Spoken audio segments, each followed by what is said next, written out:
Texas leading a group of 7 states that have sued to overturn DACA. State Attorney General Ken Paxton arguing former President Obama lacked the authority to enact DACA by executive order.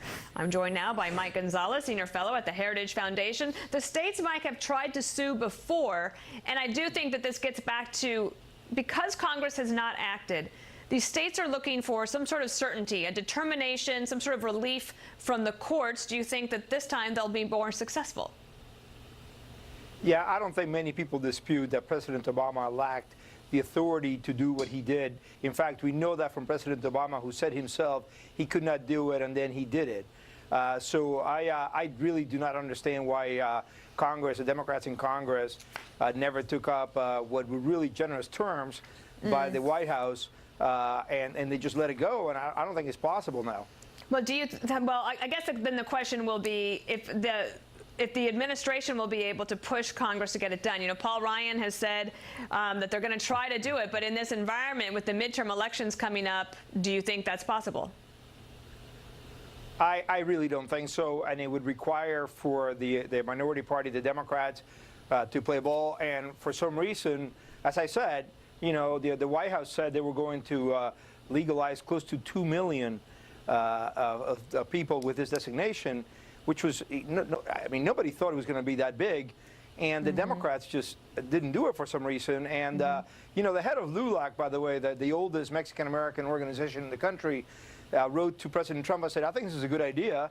I think we should look into it. And he was really pounded for this. Yeah. So this is very political. Let me then turn to the other issue, which is this is all happening while this migrant crisis is being shown at the border every day, all of these images. And I asked Condoleezza Rice yesterday about what about the possibility of the United States doing more to help these Central American countries at their source so that people don't want to flee the countries. Here's what she said. Those problems are now south of the Mexican border in places like Guatemala and in Central America, where gang violence and drug warfare is so extreme that people are going to try to get out. And so if you can go to the source, if you can work with those countries through intelligence, through policing, you could try and solve the problem at the source. Do you think that is a possibility then going forward? You know, I feel like the president's on this foreign policy role, putting the United States in sort of a different leadership position than it has been in the most recent past. And so you have this problem that the migrants coming across are a problem, but how do you actually stop it from happening again next year and the years after that? Yeah, Secretary Rice has a very good point. The majority of I guess it's like 200 of these people seeking asylum. They're from Honduras. Honduras is really a crime-ridden country.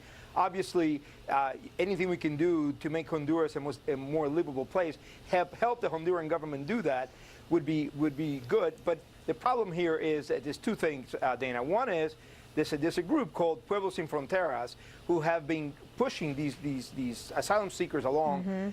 Nobody knows anything about them. If you go to their website, it's impossible to see who funds them. Right. And the second thing is, it's going to be very hard. They have very horrible stories, but it's going to be very hard for them to win asylum cases, because asylum to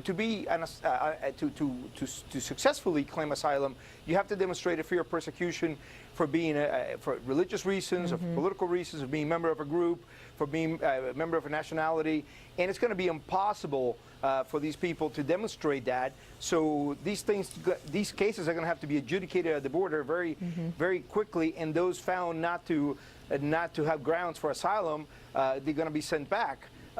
Again, we have to ask, who is Pueblos Sin Fronteras and why are they doing this? All right, well, we'll keep on it, and we'll have you back to talk more about it. Mike Gonzalez, thank you so much. Thank you.